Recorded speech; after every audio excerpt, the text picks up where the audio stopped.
mendoj që ka pas momente, ka pas faza që zonja Osmani ka qenë në nivel, sidomos viteve të fundit, edhe në fillim të karrierës si presidente, por momentin që zonja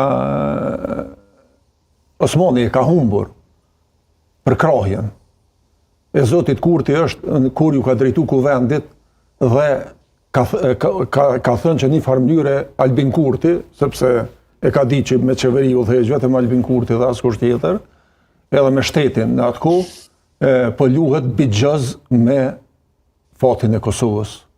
Edhe në atë që nga i moment, Albin Kurti, unë vetë kom qenë në këtë parti, Albin Kurti nuk falë. Albin Kurti taj s'ka pardon, hakmerët. Gabimi më i vogël që bëhet në llogari, edhe ai mendon që është bërë në llogari ti për ta dëmtuar rejtingun, personalitetin e atij personalisht, nga i moment më nuk vjen shprehje zonja Osmani. Unë mendoj që më para do të shkohet në zgjedhje të lira, të parakoshme, të jashtëzakonshme. Çfarë do të ofronin, çfarë do të ofronin? Nuk do të ketë.